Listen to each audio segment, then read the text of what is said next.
Vous êtes tombé sur mon pied.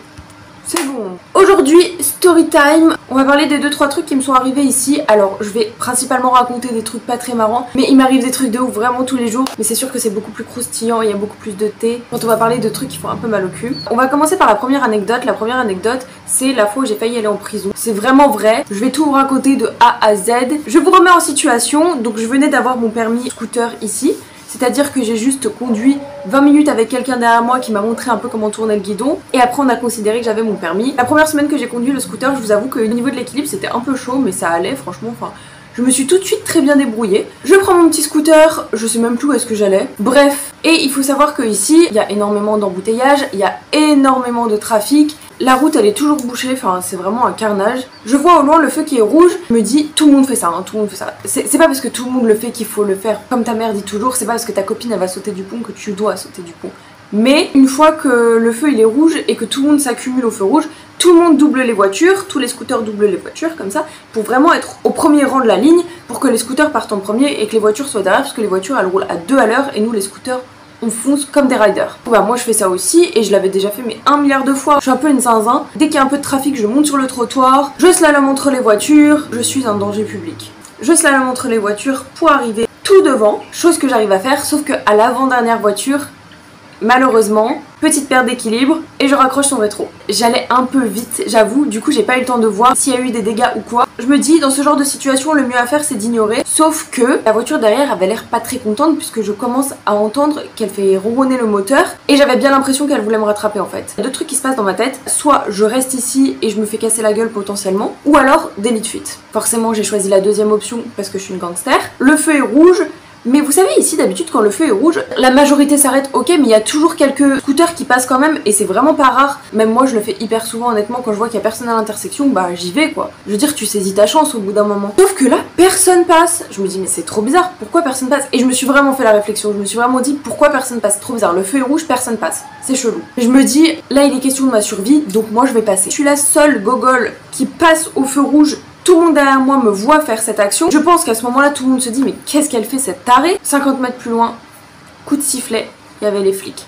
J'étais vraiment la seule à pas les avoir vus. Je me suis sentie vraiment trop bête parce que je me suis dit mais j'aurais dû me douter qu'il y a un truc puisque personne passe et je suis la seule à passer donc forcément c'est qu'il y avait un truc. Je passe. Je me sentant plus maligne que les autres. Non mais. Donc je me fais arrêter sur le côté, les policiers et là je me fais embarquer direct parce que forcément ils avaient tout vu. Ils avaient vu que j'avais raccroché le rétro, ils avaient vu le délit de fuite. Ils avaient vu le feu rouge, ça faisait un peu beaucoup. Ils me mettent dans une salle d'audition. Ils étaient 4 à l'intérieur et il y en avait un devant qui faisait le guet, je crois. Donc le premier truc qu'ils me demandent, c'est mon permis. Forcément, je commence à bégayer puisque bah, j'ai pas le permis scooter du tout. Je commence à dire un truc du genre, je l'ai laissé chez moi parce que j'ai peur de perdre mes papiers, blablabla et tout. Ils me disent, bon bah tu vas devoir payer en fait. J'avais pas de casque et j'avais pas de masque. Le masque, il est vraiment obligatoire. Je crois que c'est pour la pollution, mais je suis pas trop sûre. Le casque il est pas trop obligatoire mais bon si t'es déjà dans la merde et que tu l'as pas forcément ça va pas t'aider. Donc j'avoue que ça faisait vraiment beaucoup. Ils me disent tu vas devoir payer. Moi je fais vraiment la meuf qui parle pas anglais. Je suis là genre I don't understand, I'm so sorry, don't speak English at all. Et là ils me disent un montant. Comme par hasard je retrouve mon anglais. Et là début des négociations. Franchement je sais même pas combien de temps je reste là-dedans mais ça dure des heures. Au début j'arrive à baisser l'amende. Donc déjà la négociation s'annonce bien. Et après franchement ils veulent plus du tout rien faire pour moi. C'est genre tu payes, on n'ira pas plus loin. Pour le coup j'avais vraiment pas de cash sur moi. Du coup je leur dis les gars par contre j'ai pas de cash. Donc je veux bien payer mais j'ai pas de cash.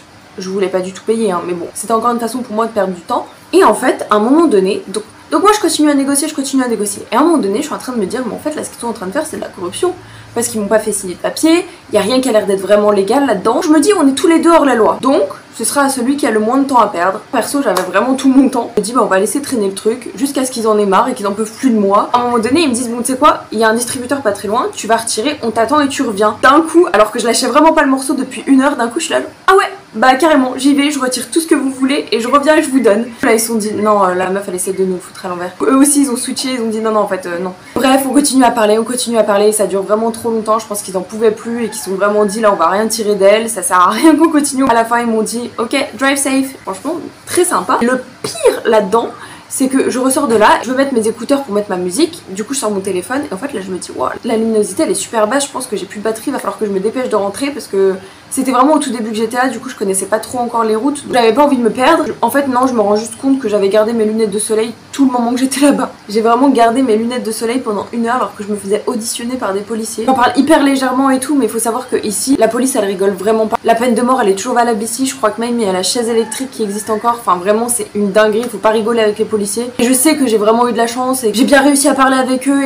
Après ça je me suis fait arrêter 4 fois je crois pour le masque et c'est pareil, ils m'ont demandé grave de l'argent mais j'ai toujours réussi à m'en sortir. Je croise vraiment les doigts que ça continue, mais maintenant je fais vraiment attention. Je sors vraiment toujours avec mon masque, même si je le mets là dès qu'il y a un policier, bien sûr je le mets sur le nez. Je fais toujours en sorte d'avoir mon casque, enfin, j'essaye vraiment d'être irréprochable. J'ai vraiment pas envie d'avoir d'ennui quoi, juste pour des trucs tout bêtes que je peux faire super attention. Bref voilà, c'était la fois où j'ai failli aller en prison pour de vrai. On se retrouve un peu plus tard, voire demain, je sais pas trop encore. Je vais essayer de faire en sorte que cette vidéo soit un peu interactive, de changer de fond, de tenue. Pour la story time numéro 2, et celle-ci, je vous conseille de pas être en train de manger quand vous allez l'écouter parce qu'elle est dégueulasse.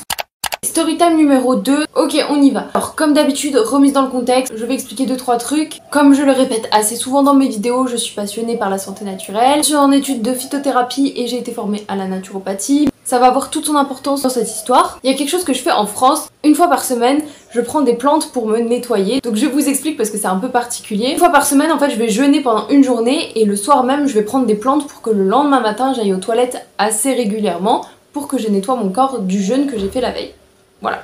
Quand je suis venue ici, j'ai pris bien sûr mes plantes avec moi et j'ai continué à le faire ici jusqu'au jour où je n'avais plus de plantes avec moi. Je suis allée dans une clinique pour aller demander des plantes. Ils m'ont donné un petit flacon et je devais le préparer d'une certaine façon. Je vous expliquerai ça un peu plus tard dans la vidéo. Moi je suis super contente. Donc la semaine dernière j'avais fait un nettoyage avec ça et en fait j'avais eu grave la nausée. Le lendemain j'ai pas été plus que ça à la selle. Enfin, d'habitude quand je prends ce genre de plante, bon bah t'y restes une demi-heure quoi. Je vous fais pas de dessin. Mais là pas du tout, donc je me suis dit bon bah c'est peut-être parce que mon corps il est pas habitué à ce genre de plante là. Voilà, j'ai pas trop réfléchi à propos de ça. Je vais m'attacher les cheveux parce que rien que de faire ça, ça va beaucoup mieux en fait. J'y pense pas plus que ça et en fait là je suis partie. Je me dis que je vais booker une nuit dans chaque ville et que je vais aller dans plusieurs villes comme ça. Je vais sur Airbnb, je trouve une chambre qui a l'air vachement sympa, près de la mer et tout. Je décide d'y aller, je contacte la personne pour lui demander si c'est toujours libre, elle me dit que oui, y a pas de souci, etc. Je décide de partir assez tard, on avait pour 1 heure de route. En fait, je me retrouve dans un endroit trop bizarre, c'était pas du tout près de la mer. J'ai vraiment pas compris, donc du coup de là je décide d'envoyer un message au mec et de lui dire écoutez, je pense que votre adresse elle est fausse. Est-ce que vous pouvez me donner la vraie adresse? Et puis j'arrive, mais je sais pas dans combien de temps. Et de là j'attends. Et le mec me répond pas. Et il avait pas encore accepté ma réservation sur Airbnb, donc au bout d'un moment ça commence à me gonfler, donc du coup je décide d'annuler la réservation et de prendre un autre truc, mais cette fois-ci sur Booking. Il était déjà 21h passées et je décide de changer d'endroit et cette fois d'aller près de la mer.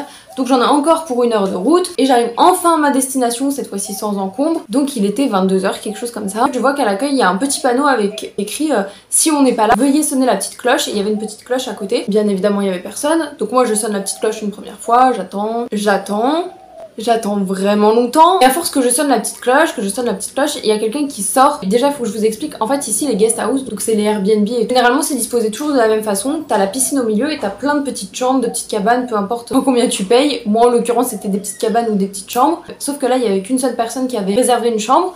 Donc cette personne sort et vient me voir, elle me demande si elle peut m'aider parce qu'elle entend que je sonne la cloche depuis un petit moment. Je lui explique, je lui dis que voilà j'ai réservé une chambre mais qu'il y a personne pour m'accueillir. C'est un russe, donc on commence un petit peu à discuter. Il me dit écoute j'ai le numéro du proprio, donc je vais essayer de l'appeler, je vais essayer de trouver une solution pour toi quoi. Un chouette type, c'était trop sympa de sa part. En plus il était 22h, enfin moi je suis là avec ma grande cloche, réveiller tout le quartier. Ça fait vraiment un bon moment qu'on attend et commence à en avoir marre. Du coup il propose de lui-même de m'ouvrir la chambre parce qu'il me dit qu'en fait ça fait 2 mois et demi qu'il est là, qui connaît les lieux comme sa poche et qui sait où sont les clés, donc donne accès à ma chambre. C'est une toute petite chambre avec une toute petite cuisine, une toute petite salle de bain. Pour une nuit c'était largement suffisant. Je prends possession de ma chambre, je fais mon petit yoga, il est facile 23h. Et là je me dis bon bah ça va être le moment de prendre ces plantes. Pour mélanger les plantes c'était inscrit qu'il fallait mettre de l'huile de coco, du citron et une certaine quantité de plantes, de tout mélanger, de boire ça. En fait comme je vous ai dit, vu que la première fois j'avais pas beaucoup été aux toilettes, je décide d'augmenter un petit peu les doses de manière totalement responsable bien sûr. Mon petit mélange, je secoue et je bois ça cul sec, c'était horrible, vraiment c'était dégueulasse. Moi c'était avalé, c'était dans le bidou, j'étais contente, je vais me coucher. Au bout de 1h, 1h30, au milieu de la nuit et que je dors toujours pas, moi je pensais que je me réveillais parce que bah, c'était le jour et que c'était parti pour la journée quoi. J'arrive pas à dormir et je me rends très vite compte que je me sens vraiment pas bien, des frissons et tout. Trop bizarre. J'essaye de me rendormir, de faire ma petite vie, sauf que vraiment c'est de pire en pire, j'arrive pas à dormir, j'arrive pas à me sentir mieux, c'est trop bizarre. Faut savoir une chose aussi, c'est que j'ai jamais vomi, sauf une fois quand j'étais toute petite et c'est mes parents qui m'ont raconté. Mais sinon je sais pas du tout comment ça se passe quand tu vomis, quand t'as la nausée, genre combien de temps tu vomis après que t'aies la nausée, est-ce que vraiment tu vomis quand t'as la nausée? Est-ce que tu t'arrêtes de vomir quand t'as tout vomi? Je suis nulle en vomi, je suis une débutante, je n'y connais rien, je savais pas du tout comment les choses allaient se dérouler et encore heureux parce que j'aurais su franchement. Au bout d'un moment je me sens vraiment pas bien donc je me dirige vers l'évier de la salle de bain, je me penche un petit peu, j'attends 10 minutes et là je vomis un tout petit peu mais vraiment genre, c'était ridicule. Je me sens quand même un tout petit peu mieux donc de là j'essaye de me recoucher et enfin de dormir. Sauf que peut-être 10 minutes après, bah c'est encore pire en fait. Je me sens de moins en moins bien, je commence à avoir un peu de bave dans la bouche, vous voyez, je sais pas si vous connaissez cette sensation. Il y a deux trucs qui se passent dans ma tête, mais tout ça, ça se passe en 3 secondes. C'était comme la story time d'avant, vraiment des fois il se passe des lumières dans mon cerveau, mais j'ai quand même le temps de prendre des décisions. Comme je vous ai dit, j'avais fait mon yoga juste avant et j'ai fait mon yoga sur mon sarung. Alors, qu'est-ce qu'un sarung, vous allez me dire? Je vais vous expliquer tout de suite. Un sarung, en théorie, c'est une sorte de bout de tissu assez fin que tu mets autour de ta taille pour aller dans des lieux culturels. Autant vous dire qu'il sert absolument à tout sauf à une tenue de cérémonie. Moi je l'utilise comme tapis de yoga, manteau de pluie, serviette, nappe. À aucun moment je l'ai mis pour une tenue de cérémonie. J'avais fait mon yoga juste avant et je l'avais posé juste à côté de mon lit. Il y a 2-3 neurones qui se connectent et qui me disent ok, prends ton sarung et vomis dans ton sarung, tant pis. Que je décide de faire, de manière totalement innocente, je décide de faire un sorte de petit nid extrêmement mignon, beaucoup trop mignon pour recevoir du vomi. Une fois que mon petit nid est fait, je décide de le mettre ici. Je vous remets vraiment en condition, hein. C'était exactement comme ça que ça s'est passé. Et je me dis avec la loi de la pesanteur, bah le vomi il va couler direct dedans. J'aurai juste après à vider ça dans l'évier, le nettoyer et ce sera parfait en fait. J'étais tellement sûre de moi, pleine d'ambition. Je me mets en position, prête à vomir. J'avais donné le top départ à mon estomac, la machine était lancée. C'est un truc que j'avais pas du tout prévu parce qu'encore une fois je ne sais pas comment ça se passe. C'est que quand tu vomis, il y a de la pression. Moi j'étais comme ça, avec la pression, le vomi il est passé juste au-dessus. Une fontaine. Voilà, je tiens juste à préciser que les draps étaient d'une blancheur divine, plus blanche que les anges. J'étais à poil, je vomis tout ça sur les draps, je me vide littéralement mon estomac. La chance que j'ai eue vraiment, c'est par contre que ça sentait rien du tout parce que déjà j'avais pas mangé depuis un jour et que les plantes, elles sentaient assez fort déjà de base et du coup mon vomi sentait les plantes. L'odeur du vomi, c'est un truc que je peux pas. Genre je préfère 1000 fois que ça sente la merde que ça sente le vomi. De là, parce que oui c'est pas fini, je me dis va falloir que je nettoie. Et je cherche l'éponge pour nettoyer les draps avec l'éponge, faire des allers-retours pour essayer de rincer tout ça. Sauf qu'il n'y a pas d'éponge. Je me dis c'est pas grave, je vais aller dans la salle de bain et je vais prendre la serviette. Sachant que je m'étais douchée juste avant de partir, j'avais pas du tout été dans la salle de bain pour voir un peu comment elle était et tout. Je vais dans la salle de bain, pas de serviette du tout. Ok? Je me dis c'est pas grave, je vais prendre du PQ. Je vais dans les toilettes, pas de PQ. Je fouille tous les placards à la recherche du moindre truc que je pourrais utiliser pour enlever ce putain de vomi de mon lit. Il y a absolument rien, la chambre elle est vide de chez vide. Bah qu'est-ce que je décide d'utiliser? Nouvelle utilité du sarung, une éponge. Je racle le lit et je fais des allers-retours jusqu'à l'évier pour rincer à chaque fois. Sauf qu'au bout d'un moment le sarung il est saturé. Je décide de faire ma petite lessive à la main, donc je prends mon savon, je mets de l'eau, etc. Je commence à frotter tout ça et au bout d'un moment je me dis c'est trop bizarre parce que l'eau elle s'écoule pas. Ça commence à vraiment monter, juste que l'évier était bouché. Imaginez-vous la scène de mon sarung qui trempe dans mon vomi avec plein d'eau, qui macère là-dedans. Les draps c'est un carnage parce que du coup j'avais tout étalé. Malgré tout j'arrive quand même au bout d'un moment, en le lavant dans la douche, à essuyer un petit peu les draps mais franchement j'avais étalé, il y en avait partout, c'était infâme. Je décide d'enlever les draps et de dormir à même le matelas. Je crois que ça me dégoûte encore plus.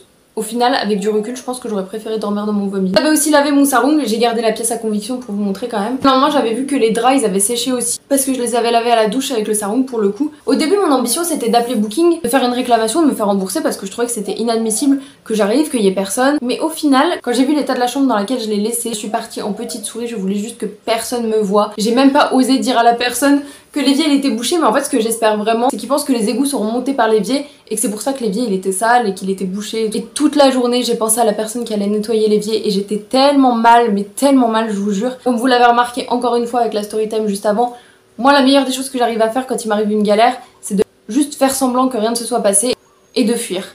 Quand j'y repense, ce voyage c'était vraiment une catastrophe du début à la fin. Il y a rien qui s'est passé comme c'était prévu qui se passe. Je soupçonne la clinique de s'être un peu foutu de ma gueule quand même. Je suis sûre qu'après entre eux ils se sont dit ah ah ah regarde, on lui a donné un truc où elle pense qu'elle va faire caca toute la nuit mais en fait elle va faire que vomir. Bon je pense pas quand même. C'est tout pour cette story time, mais promis les prochaines story time elles seront un peu plus glamour. J'ai rien dans les chicots, rien dans le nez, c'est bon. La dernière anecdote, elle sera assez courte, c'est pas la longueur qui détermine la qualité.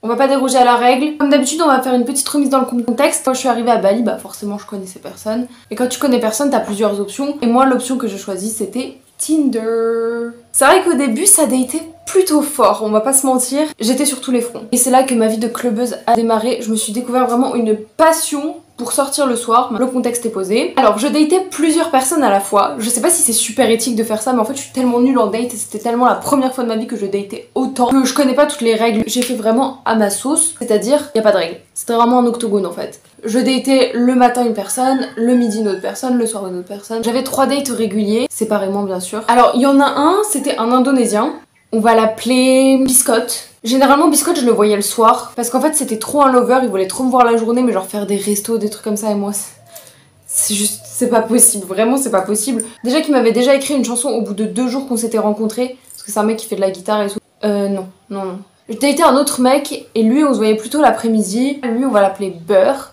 Et la troisième personne, elle est un peu passée remplaçant après Biscotte parce que Biscotte commençait à vraiment gonfler, il devenait trop collant. Lui on va l'appeler Confiture. Je commençais vraiment à voir Biscotte de moins en moins et Confiture de plus en plus. J'aime bien Confiture quand même. Enfin bon, un soir, avec mes copines, c'est Go et Chloé, si vous passez par là, vous êtes le sang d'ailleurs. On va dans une boîte assez souvent d'ailleurs, c'est très cool là-bas. On fait un petit peu la fête et là je reçois un message de Confiture qui me dit qu'il a envie de sortir et qui me demande ce que je fais, donc je lui dis que je suis en boîte et que je peux le faire rentrer s'il veut, faut juste que je le mette sur la guest list. Confiture arrive, je vais le chercher dehors, on fait genre qu'on est mariés carrément pour qu'il puisse avoir le même nom de famille que moi et on fait croire que j'ai oublié de le mettre sur la guest list mais qu'il a le même nom de famille que moi. On s'amuse, on fait la fête, la musique elle est trop cool, j'aime beaucoup trop cet endroit. À un moment donné, je tourne la tête et je vois Beurre. Beurre, je le fréquentais plus trop. Il y a eu un petit froid entre nous, c'est rien passé de particulier, juste la chantilly est retombée. Moi au début je l'avais vraiment vu Beurre, mais j'avais fait genre que je l'avais pas vu bien sûr, parce que de toute façon je dansais avec Confiture à ce moment-là. D'un moment faut choisir son camp quoi. Là j'avais complètement perdu le contrôle, mais il me voit à un moment donné où je switchais en fait entre mon date et mes copines parce que je voulais pas en laisser un plus que l'autre. Je sais bien évidemment que ma présence est indispensable à l'amusement général. Et à un moment donné je décide d'aller rejoindre mes copines et sur la route du retour, il y a 3 mètres, Beurre me voit et du coup il me fait la bise. J'espère vraiment que Confiture il va pas regarder à ce moment-là. Heureusement, Confiture était déjà un petit peu bourré. Il était un peu dans son monde, donc il n'y avait pas trop de soucis. Je fais la bise à Beurre, on discute 2-3 minutes, mais de toute façon, la discussion c'était juste à base de « Quoi ? Je t'entends pas ! Parle plus fort !» Et au bout d'un moment, je pense que ça nous a gonflé un peu tous les deux, donc je décide d'aller rejoindre mes copines. Moi, en fait, je suis face à l'entrée, parce que mes copines, elles sont dos au bar. J'ai vraiment un visuel sur tous les gens qui rentrent. Devinez qui rentre ? Biscotte. Sauf que Biscotte, il m'a repéré direct. Et je pense que Biscotte m'aime encore un petit peu. Sauf que moi, je vous ai dit, je suis vraiment passée à autre chose. Biscotte, je vous rappelle, c'est l'Indonésien, il est trop collant, c'est juste pas possible. À mes copines, bon bah je vais retourner danser. Et elles ont pas compris, mais moi j'ai fait un demi-tour alors que je venais juste d'arriver les rejoindre.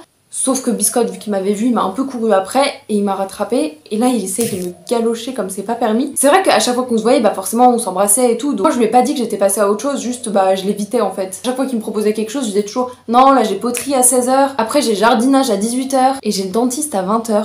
Pour moi, quand tu dis ce genre de truc, pendant une semaine, la personne elle devrait comprendre. J'avoue que moi je suis le genre de meuf aussi, où tu peux faire toutes les allusions du monde, je suis tellement dans ma bulle que je vais pas forcément capter certains signaux. J'ai toujours dans mon angle de vision Confiture que j'ai envie de pécho pour le coup parce que je l'avais pas encore pécho lui. Je me suis dit si jamais il me voit avec Biscotte, mais il va penser que c'est mort. Alors que non, moi je voulais qu'il garde espoir. Et là vraiment la scène elle était juste horrible parce que je sais qu'il y a Beurre quelque part qui me regardait du coin de l'œil aussi. Heureusement que Confiture elle était vraiment dans sa bulle, mais c'était hyper risqué parce qu'à tout moment il pouvait tourner la tête dans un mouvement de danse. Moi j'étais en train d'essayer de calmer les ardeurs de Biscotte. C'est pas il me touche les fesses, il danse avec moi collé serré et moi je fais que de le repousser en mode mais mec tu fais quoi, genre calme-toi. J'arrive à jarter malgré tout Biscotte, ça a pas vraiment été une mince affaire. Alors que là pour le coup c'était très clair, je le repoussais de toutes mes forces. Physiquement. Le reste de la soirée, je l'ai juste passé à essayer d'éviter Beurre, faire en sorte que Biscotte me voit pas et tenter de draguer Confiture. J'ai vraiment l'impression d'avoir été dans une télé-réalité l'espace d'une soirée et c'est beaucoup trop fatigant pour moi. Voilà, c'était tout pour ces 3 petites anecdotes. Encore une fois, il y a plein de trucs trop cool qui m'arrivent ici. Je raconte des trucs un peu marrants et tout. Enfin bon, j'espère quand même que ça vous aura diverti un petit peu. Merci beaucoup d'avoir regardé. Bisous!